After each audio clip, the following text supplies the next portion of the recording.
boa tarde a todos. A quem não disse boa tarde, boa tarde. Até hoje já veio aí com o marido, né? Como é que te chamas? Maurício. Eu já me tinhas dito, mas eu sou muito a memorizar nomes. Maurício, Benny, está tudo bem? Está ótimo, né? Sei que é bom. Muito bem. Graças a Deus estamos juntos. O João não pôde vir, a Marta está com Covid. A nossa avó, não é? Já é a nossa avó. Está no Algarve, foi tratar de umas coisas, para a semana já está connosco, mas estamos cá nós, não é? Amém. Nós hoje vamos continuar a nossa campanha, estamos na campanha do O Milagre da Misericórdia e vamos para, esta é a quarta parte, está bem? Temos estado a partilhar as mensagens, temos estado a fazer também nos pequenos grupos e tudo mais este tempo. E hoje o tema é o quanto és importante para Deus. E a verdade é o quanto és importante para Deus. Às vezes olho para esta frase e isto é verdade, porém, quando nós não entendemos bem, esta palavra torna-se perigosa. E o que isto quer dizer? Por que eu estou a dizer que isto torna-se perigosa? Porque há gente que às vezes pensa que a importância que tem em Deus a faz. Há bocadinho falámos um pouco acerca disto, não é? No outro dia até o pastor Caritos falou sobre isto. Quando a palavra de Deus é usada por gente que se acha importante na história. Ou seja, gente que acha... Nós vemos o caso do Putin ter usado a Bíblia para justificar o que está a fazer. Então às vezes nós temos de entender o contexto da importância de Deus para nós. Então, em Tito, capítulo 3, verso 5, acho que deves ter aí, não tens? No slide. Diz, Jesus nos salva, não por causa das coisas boas que fizemos, mas por causa da sua misericórdia. Ele lavou os nossos pecados e deu-nos uma nova vida através do Espírito Santo. Em Lucas 19, 10, diz, Jesus disse, eu vim procurar e salvar aqueles que estão perdidos. Então, nós temos aqui, em Lucas, no capítulo 15, fala, não está aí nos slides, mas nós vamos seguir, vamos ler este capítulo 15, que vai ser praticamente a nossa estrutura. Então, vamos começar. Se quiserem abrir, se tiverem Bíblia, podem abrir para acompanharem. Em Lucas, capítulo 15...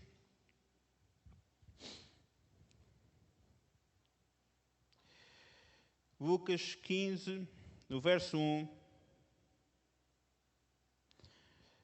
diz assim, chegaram-se a eles todos os cobradores de impostos e pecadores para o ouvir. Mas os fariseus e os escribas murmuravam, este recebe pecadores e come com eles. Então Jesus lhes propôs estas parábolas.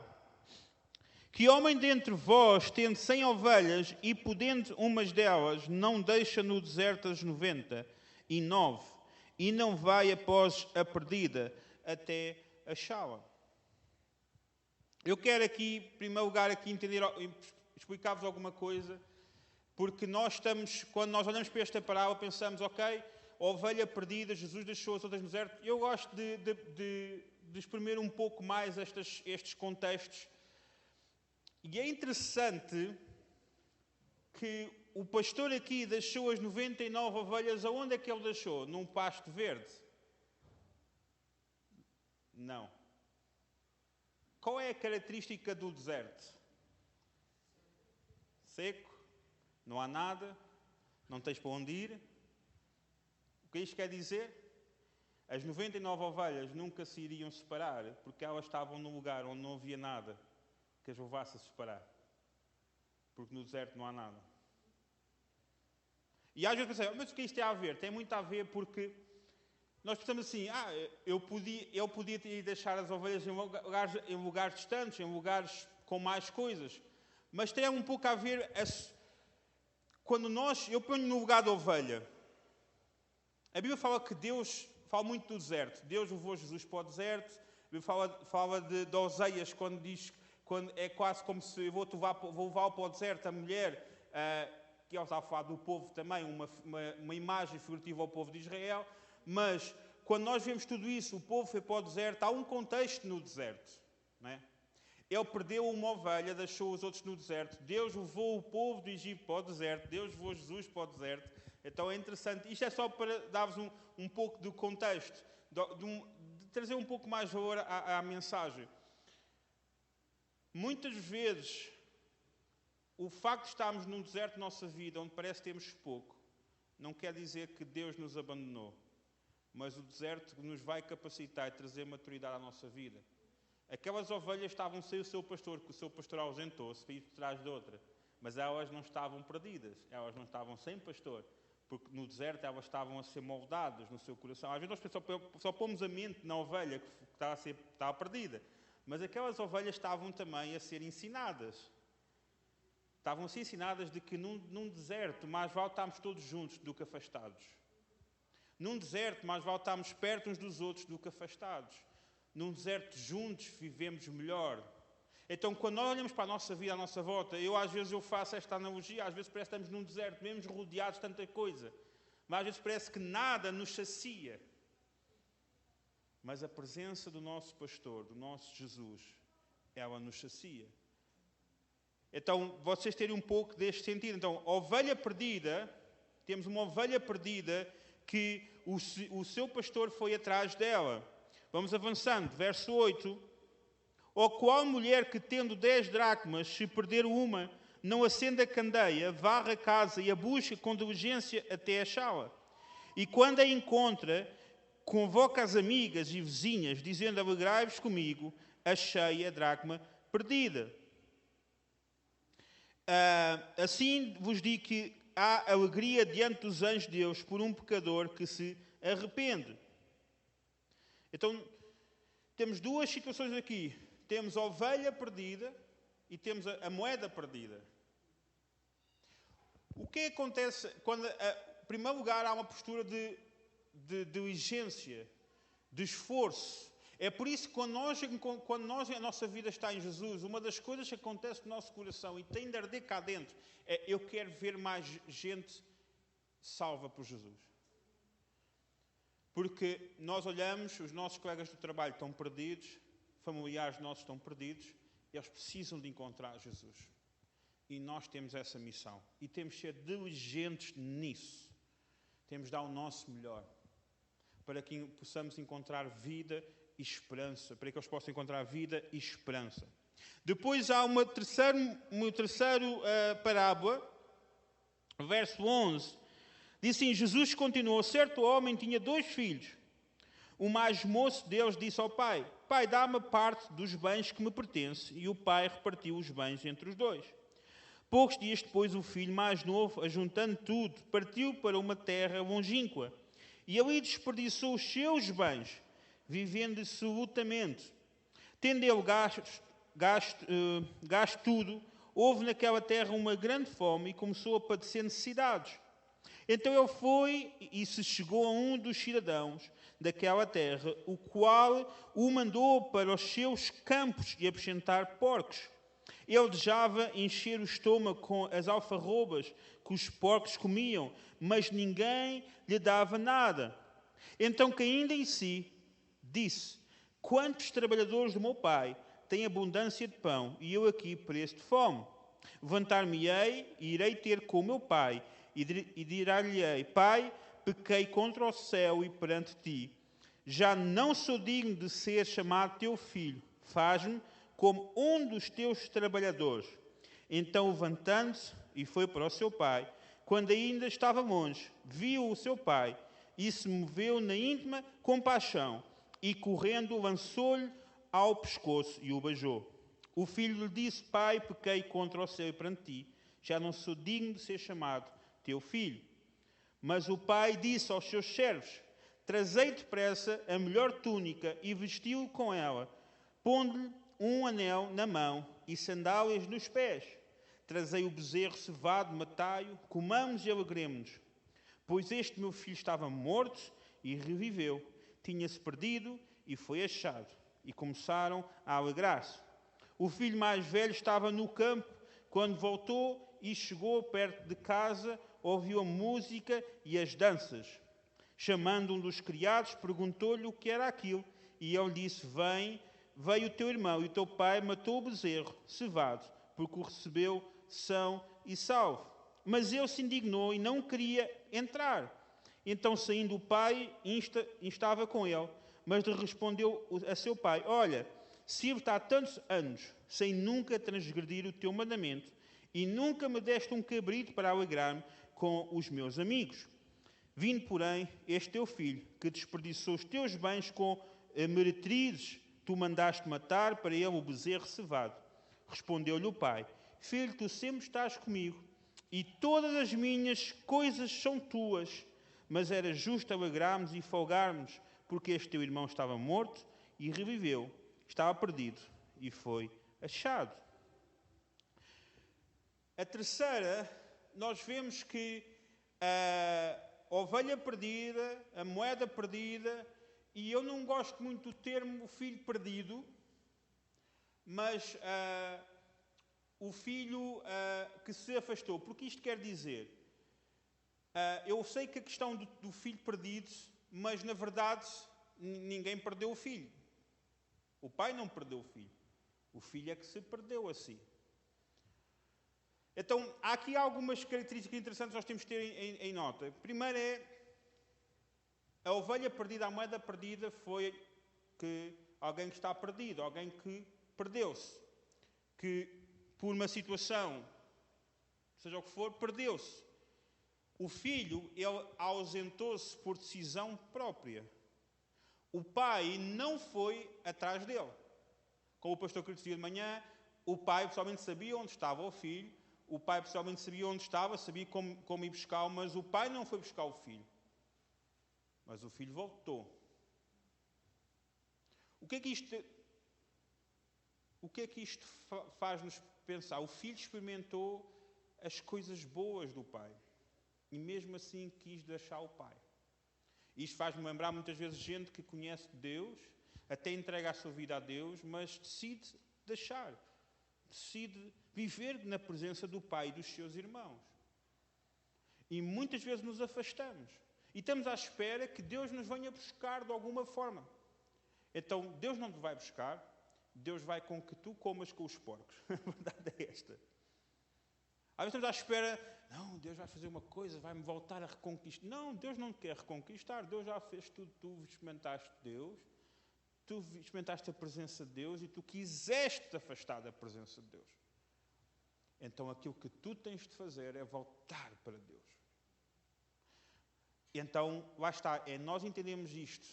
Agora, o que quer dizer isto perdido? O que é isto perdido? Afastado da presença de Deus. Então, como ovelha perdida, eu perdi a minha direção.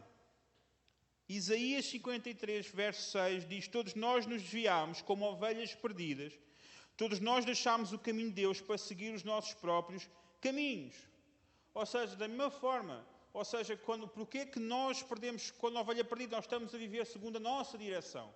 Nós não temos um alvo a atingir, nós simplesmente estamos a viver a nossa vida. Se eu te perguntasse, onde é que tu queres estar daqui a 10 anos? Eu vou-te ser sincero, eu não sei onde vou estar daqui a 10 anos, mas eu sei onde eu quero estar daqui a 10 anos. Eu quero daqui a 10 anos, eu quero estar mais perto de Deus, ser fiel, poder ter ajudado mais pessoas a conhecer Deus. Ou seja, esse é o meu maior objetivo. Eu trabalho para ter recursos para ajudar pessoas, eu trabalho mais para poder investir na obra de Deus, para podermos abrir igreja. Eu tenho o meu trabalho, mas depois do meu trabalho nós fazemos para isso, nós investimos as nossas poupanças nisso. É a nossa missão, é o nosso desejo.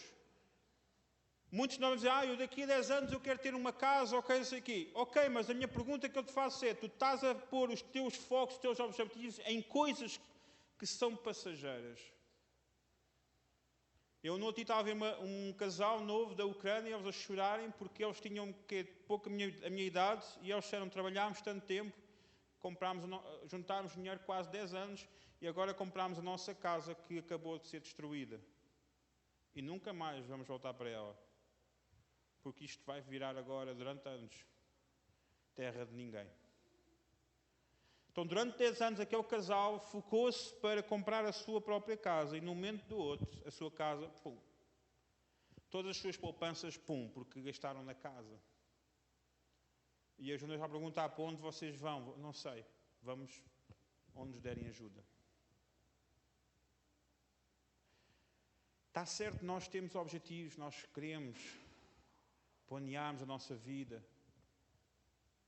mas a nossa vida não deve estar planeada, não deve estar fundamentada nessas coisas, porque os nossos próprios caminhos vão longe de Deus.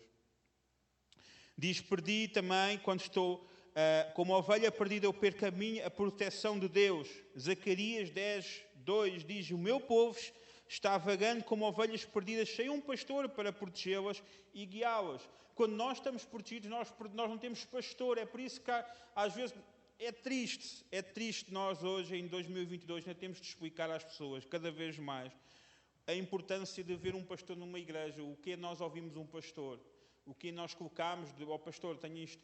Porque, eu vou ser sincero, eu tenho pastor, eu sou pastor, tenho pastor. Eu, quando vou tomar uma decisão, quando estou a planear uma coisa, eu falo com o meu pastor. Eu me aconselho com ele. Porquê? Porque é uma ajuda a ter discernimento. Há coisas, às vezes, eu não estou a ver. Há coisas... Eu não sei se vocês, quando fazem escolhas na vossa vida, vocês ao menos perguntam a Jesus, Jesus, o que é que tu queres? Ou simplesmente tomamos, no foro do momento. Todas as decisões que tomamos em emoções são destruídas por emoções. Decisões que nós tomamos por emoções, as emoções mudam de um dia para a noite. Nós hoje amamos, amanhã detestamos. Mas quando temos decisões tomadas em convicções, essas decisões vão prevalecer na nossa vida. Então a importância de nós sermos liderados, nós nos colocamos, não tem a ver, nós temos aquela postura hoje, ninguém tem a ver com a minha vida, eu sou o dono da minha vida. Ok, então morre como dono da tua vida, assume isso. Assume isso perante Deus. Deus, eu sou dono da minha vida. E quando um dia estiveres apertado, não digas, Senhor, Deus ajuda-me. E Deus vai te dizer, então tu és dono da tua vida. Desarrasca-te. Faz-te a vida, faz ser um homenzinho. Não é? Não é nós estamos, sou da minha vida e depois estamos lá no avião ali a tremer. Ai Deus. Ai Deus nada. Então a vida não é tua, não és dono dela. Então lá, faz. Estás seguro em ti, desenrasca-te. Como moeda perdida, eu perdi o meu potencial. 1 Coríntios 2,9, ninguém jamais viu, ouviu ou sequer imaginou as coisas maravilhosas que Deus preparou e organizou para aqueles que o amam. O que é que tem a ver uma moeda? Diga-me uma moeda em si, que valor ela tem? A não ser um pedaço de metal. Não é? Não é verdade? Imaginem, olha agora na Ucrânia, uma moeda vale o que é lá? Não há supermercados, não há onde a gastar. É verdade. A moeda, ela tem potencial quando ela está a ser usada. E ao perder, a moeda tem potencial. Né? Perde o seu potencial. Quantos de nós às vezes estamos lá em casa e temos dinheiro perdido lá, moedas perdidas, debaixo do sofá e tudo mais. Aquela moeda está sem potencial, porque ela está ali. Está perdida. Não tem utilidade nenhuma, não tem potencial. Como filho perdido, eu perdi a minha felicidade.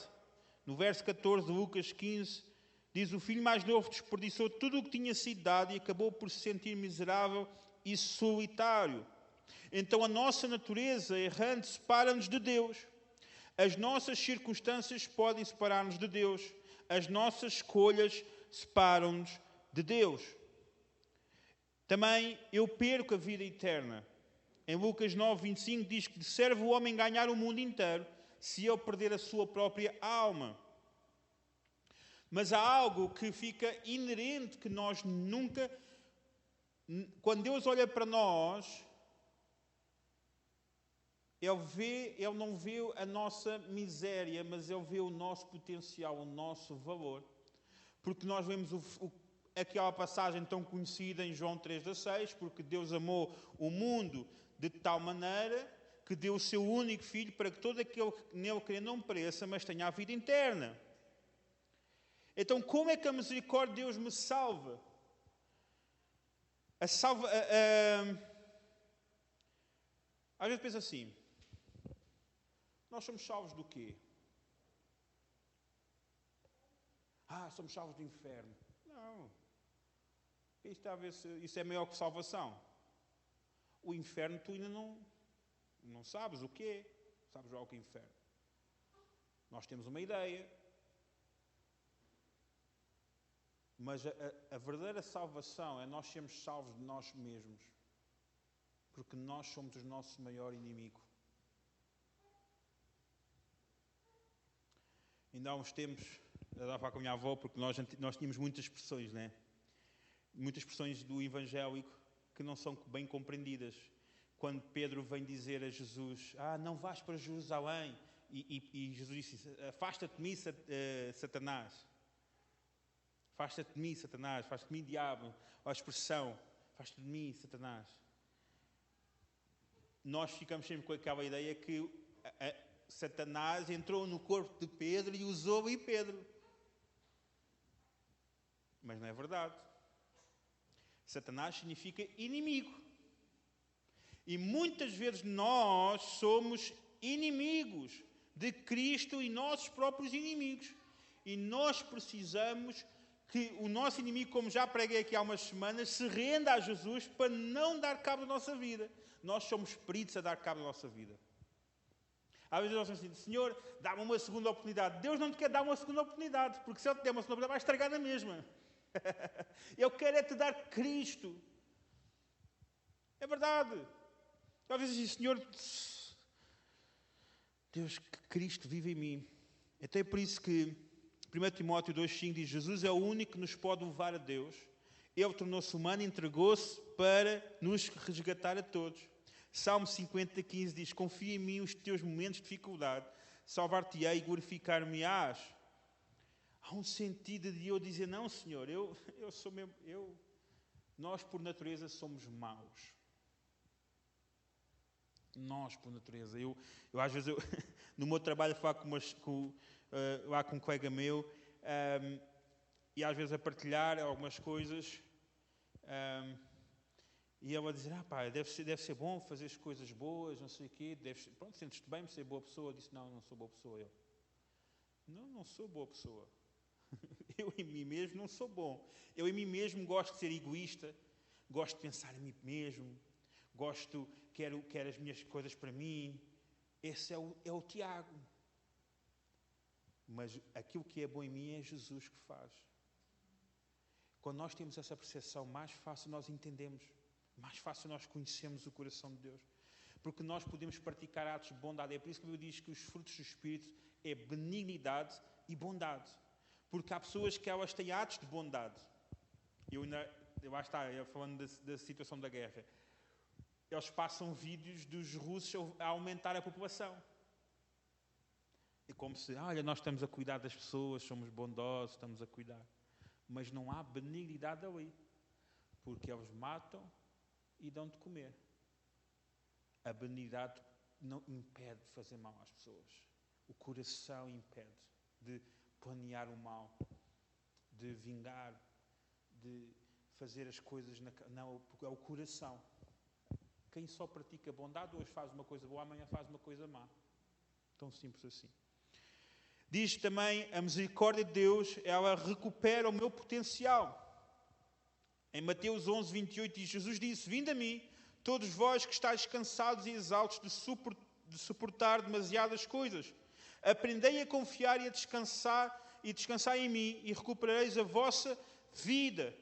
Em Joel 2:25 diz, eu devolvo-te o que perdeste, nos anos em que os gafanhotos comeram todas as tuas colheitas. Ou seja, há coisas que eu fico a pensar, eu vou-vos ser sincero, a quantidade de talentos e capacidades que Deus trouxe à minha vida, quando eu entreguei a minha vida a Ele, foi uma coisa, eu não fazia nada disso antes. Havia coisas que eu hoje faço, eu estar a falar com vocês, eu não conseguia dizer uma frase sem gaguejar, sem comer palavras. Eu tinha um montão de dificuldades, tinha um montão de capacidade de raciocínio. Deus capacitou, Deus eleva o teu potencial. Coisas que tu não imaginas. Como é que hoje, quase há 20 anos que eu caminho com o Senhor Jesus, há 20 anos atrás não imaginava que iria fazer o que já fiz até hoje. Não imaginava. A salvação reconecta-me, ou liga-me com Deus. 2 Coríntios, capítulo 5, versos 7 aos 8, diz: qualquer pessoa que se liga a Cristo torna-se uma nova pessoa. O passado é esquecido e tudo se torna novo. Deus fez tudo isso. Ele enviou Cristo para fazer as pazes entre Ele e nós. Há uma mudança. Não é simplesmente eu dizer eu sou de Cristo e continuo na mesma. E há preço a pagar. Há um preço a pagar. É por isso que às vezes eu digo assim, cuidado, quando nós temos eu aceito Cristo. Aceitar Cristo é fácil, seguir Cristo é outra história. E nós temos esta mentalidade e falamos, a Bíblia fala, há muitos teólogos, muitos que falam sobre a separação, e é uma forma de nós analisarmos, em que aqueles que acompanhavam Jesus, havia os 12 discípulos, que era o seu círculo íntimo, havia outros discípulos que não eram tão íntimos, havia a multidão. E a verdade, sempre Jesus falava sobre mudança. Arrependa-te, muda o coração, morre para ti mesmo, constantemente para todos eles. Todos. A multidão seguia Jesus só por aquilo que ele fazia, por aquilo que ele lhes dava. Não era por um compromisso real, era por o que ele lhes dava. Mas, independentemente de quem nós possamos ser hoje, nós possamos ser discípulos, ligados a Jesus de forma verdadeira. Porque nós olhamos para o caminho, para a história de Jesus e tem de haver uma transformação na nossa vida. Não há como nós ficarmos os mesmos. Eu quando entreguei a minha vida a Jesus, foi difícil, porque todos os meus amigos, ninguém era crente. Ninguém. E quando eu me converti, havia coisas que eram erradas, que eles faziam e eu deixei de fazer. E eles começaram a gozar comigo. Ainda me lembro de ir com a minha Bíblia. Na altura não havia aplicações, né? Hoje já estamos mais escondidos. Mas ia com a minha Bíblia. E eu, no início, na boa, estou crente, vou à igreja, antes de ir à igreja vou beber um café com eles, vou à minha Bíblia, eu sentava a minha Bíblia lá. E eles ficavam a olhar para aquilo. Então, agora andas maluco com essas coisas de igreja. Então, é a minha vida. Faço, tem a ver com isso. Depois começavam a gozar. E eu dizia assim, eu brincava, ficasse na boa, pá, não, tranquilo, pá, isto estava a fazer bem. Mas vais lá porquê? Não sei o quê. Eu vou lá porque, olha, porque gosto, porque está a fazer porque preciso. E eles gozavam. Eu lembro uma vez, um deles começou a gozar mesmo, não parava. Agora não sei o quê. E eu fiquei muito calmo, eu era muito nervoso, gostava muito de andar às pancadas, e quando fiquei crente fiquei muito mais calmo, muito mais na boa, não sei o quê. E eles estavam a esticar-se. Eu lembro que eu estava assentado e ele começou a gozar, não sei o quê, crentinho, não sei o quê, nananã. E eu punha assim a mão na mão dele, olha, eu sou crente, mas não sou parvo. Se não parares, eu vou-te dar uma palmada. Vou-te dar uma. E eu fiz-me um cara, agarrei. E ela assim, pá. E depois disse assim, olha, e vou-te mais dizer, estás aqui armado em chico esperto, mas tu quando chegares a casa, estiveres sozinho no teu quarto, e quando estiveres lá triste, porque vais estar logo à noite, quando chegares a casa, sentiste mal, porque a tua vida é miserável, não tens vida, vais para o teu trabalho, vens para aqui, fumas umas ganzas, e não tens futuro nenhum, não sabes o que é que há de fazer da tua vida. Quando estiveres no teu quarto sozinho, pensa em Deus, pode ser que Ele fale contigo e mude a tua vida também. Mas disse-lhe assim mesmo, agarrava a mão com força. E ele ficou assim, pá, calma. Entretanto, nesse dia eu percebi que eu não podia mais andar com eles. Porque eu ia ser assim. Então eu afastei-me. Então, passado alguns meses, muitos deles começaram a ir ter à igreja à minha procura. Todos apanhados da cabeça. Ei, onde está o Tiago? Ei, Tiago. Preciso que tu me ajudes, estou desorientado da vida. E hoje alguns estão crentes, a família deles se converteram, mas eu deixei de andar com eles, nunca mais andei com eles. Houve um que morreu, e por aí adiante. E coisas que nos marcam, porque simplesmente deixamos que realmente Cristo muda a nossa vida e há preço a pagar. Nós não vamos agradar os nossos amigos. Coisas que nós fazíamos antes, deixamos de fazer. Mas isso sabe o que vai fazer? Admiração. Primeiro, eles vão nos pôr de parte. A seguir, têm vergonha de nós. Mas depois vão ver a mudança da nossa vida e vão nos admirar. Puxa, quem era ele? Eu lembro que há uns anos a Ju esteve comigo e temos um jantar com esse pessoal. E havia um que eu lembro-me, que uma vez ralhou comigo. Dizia assim, fogo, Tiago, só dizes asneiras. Tu sempre a dizer asneiras numa frase, dizes 20 asneiras. E era. E quando estive com ele agora passado que uns 10 anos, estive a jantar com ele, e ele dizia asneiras. E eu assim, lembras-te? Que tu me teres dito que eu só dizia asneiras. E agora eu disse algumas... E eu assim, por acaso, eu estava a achar, não disseste uma única asneira aqui connosco, meu. E eu, mas tu disseste muitas. E eu, por acaso, meu. Ou seja, a mudança. Eu tive colegas no meu trabalho a dizerem assim, olha, eu gostava de viver isso que tu tens. No início é estranho, mas depois eles te lidam contigo nos dias difíceis e veem tu ficares firme nos momentos maus, nos momentos e as puxa, meu, como é que tu consegues? Porque Cristo está em mim. Como é que eu me ligo à misericórdia de Deus? Desistir de uma vida centrada em mim mesmo. Lucas 15, 13, 17. Diz que ele desperdiçou tudo. O filho não lhe sobrou nada. Ficou desesperado e com fome. Depois, finalmente, voltou a si. Jeremias 29, 13 diz... Deus disse, encontrar-me-ão quando levarem a sério o facto de me encontrarem. Ou há outras pessoas que dizem aquele que me procurar todo o coração... Mas esta versão diz, caso levarem a sério o facto de me encontrarem e quererem mais do que qualquer outra coisa. Alguém diz, mas eu não sinto Deus, eu não sei o quê, mas tu já procuraste mesmo. Tu já desejaste mesmo a sério, com tudo o que tu tens, a tua vida. Nós pensamos assim, mas eu não sei o quê. Não, com tudo o que tu tens. Tudo o que tu tens. Olha... Eu fico a contar experiências com Deus. Eu fico a imaginar as coisas com Deus. Eu lembro-me tantas vezes, eu ir à igreja. Eu lembro que às vezes eu não tinha muito dinheiro, eu era bem pobre, bem pobre. Eu ia a pé para a igreja, eu andava para ir para a igreja cerca de... ir e vir uns 15 km para aí. Era um bocado.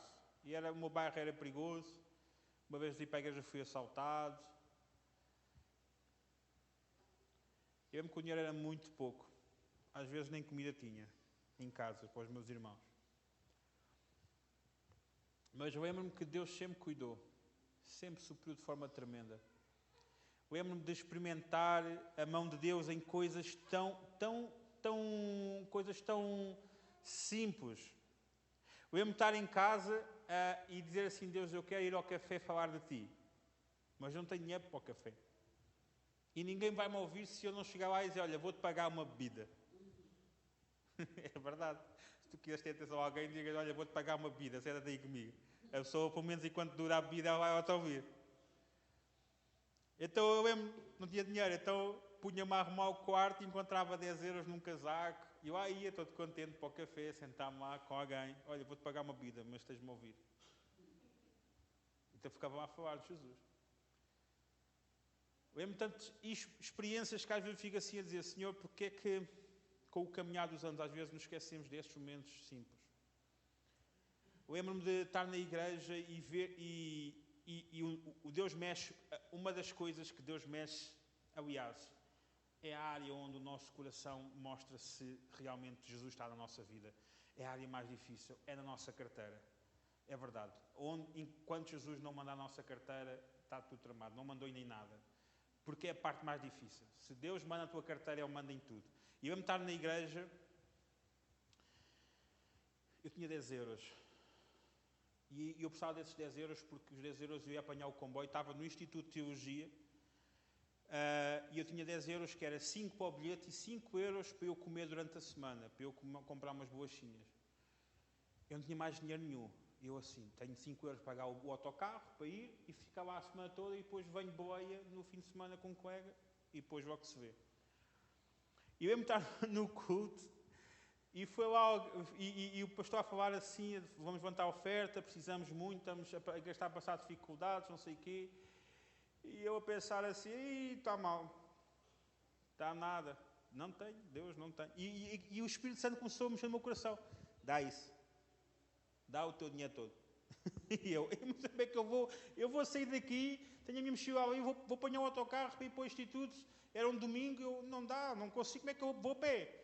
E o Espírito Santo, se for preciso, vai a pé. Bom, o Instituto da igreja estamos a falar de 30 km.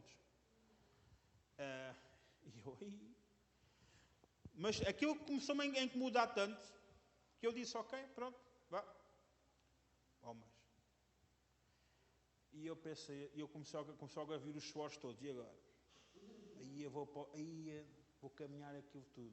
Pronto, dei, fiquei lá, não disse nada a ninguém, saí da igreja, saí o meu dinheiro, quando estou a sair, veio uma irmã, Tiago, toma lá, Deus disse para te dar isto. Deu-me 20 euros. E eu fico assim, puxa. Quando nós entregamos, quando nós deixamos de viver uma vida centrada em nós mesmos, a misericórdia de Deus, ela nos alcança de forma tremenda. Eu preciso assumir o meu pecado. Ele diz que ele voltou assim, ele diz, eu pequei contra Deus, contra o Pai. Se nós não assumimos o nosso pecado, a misericórdia de Deus não nos atinge. Nós pensamos assim, Deus vai ter misericórdia de mim. Não. A Bíblia é clara que Deus afasta a sua misericórdia dos orgulhosos, mas Deus tem a sua misericórdia com os humildes, com o coração quebrantado. Aquele filho reconheceu e percebeu que estava errado e voltou para o pai. Tomou a iniciativa, se arrependeu e reconheceu o seu pecado. Por fim, oferecendo a mim mesmo.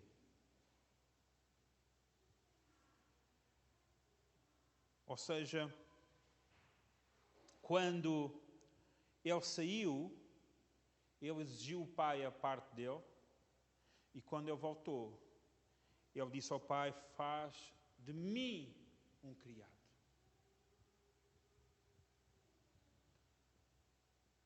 O sentido da maturidade, do entendimento, não é Deus dá-me, porque é o que nós somos. Nós fazemos, Senhor abençoa-me. Nós vimos na igreja, o Senhor abençoa-me. E depois quando o Senhor nos abençoa, nós dizemos, tchau, tchau, agora vou curtir a minha vida que o Senhor abençoou. Depois andamos perdidos, desorientados. O verdadeiro significado, o verdadeiro coração daquele que Deus transforma, ele chega perto do Senhor e diz, Senhor, faz de mim um criado, faz de mim um servo, faz de mim o que tu quiseres. Faz de mim o que tu quiseres. É o sentido de Cristo. Quando Cristo chegou no Getsemane, ele disse, Pai, se for possível, afasta de mim este cálice de morte. Mas seja feita a tua vontade, não a minha. A resposta do Pai, quando ainda ele estava longe, o seu pai o viu e encheu-se de compaixão por ele, correu para o seu filho. Estão a entender isto? Eu vou-vos dizer isto, mais uma vez. Quando nós nos afastamos de Deus, quando o nosso coração se arrepende e se humilha na presença de Deus, o Pai vai correr para ti. E isto é muito para aqueles que às vezes que se afastam e decidem afastar-se. Como é o caso do filho pródigo. Se tu estás a ouvir esta mensagem que tu sentes, não, eu afastei-me de Deus, eu estou afastado de Deus. Eu até já conheci Deus, estou afastado de Deus. Então, dobra o teu joelho, arrepende diante de Deus e Deus vai até ti.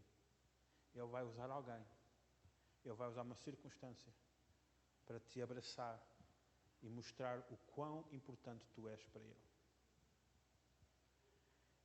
E o Pai não te vai atirar à cara o que tu fizeste. O Pai não vai atirar à cara as tuas falhas. Mas o Pai vai te abraçar e vai te dizer: bem-vindo, meu filho. Porque tu és importante para mim. Então todos nós estamos aqui. Nós temos de entender isto da parte de Deus. Entender isto do seu coração. Que todos vocês são importantes para Deus. Mas quando nos colocamos debaixo da sua mão, quando nós nos colocamos sobre a sua vontade, atingindo o potencial que temos diante dele, não sendo orgulhosos nem egoístas, vivendo aquilo que Deus tem para cada um de nós. Amém? Vamos ficar em pé, vamos orar. Amém? Obrigado, Jesus, pelo teu amor. Obrigado, Senhor, pela tua palavra. Obrigado pelo teu cuidado, Senhor. Deus, nesta tarde nós entregamos a vida de cada um que está aqui hoje, Senhor. Para que cada um saiba o quão é importante para ti, Senhor. Deus, tu não queres que andemos perdidos, nem afastados da tua presença, mas possamos experimentar o teu amor de forma viva, real, Deus. Deus, eu oro, Deus, pela tua igreja nesta cidade, este trabalho de plantação, de início. Deus, que o fruto venha, mas venha com sentido, Deus. Venha com pessoas que realmente te desejam e querem te conhecer, Deus. Sem reservas nem condições, Deus. Que tu derrames o teu poder sobre cada um de nós, Senhor. Deus, eu oro por todos aqueles que estão perdidos ou aqueles que decidiram se afastar. Eu oro para que tu toques nos seus corações, Deus. Para que de alguma forma, Deus, tu abras a janela dos seus corações para que a tua palavra entre, Deus. E que haja transformação. Por isso, Pai, entregamos nas tuas mãos a nossa vida para a tua glória, Deus. Em nome de Jesus, Senhor. Amém.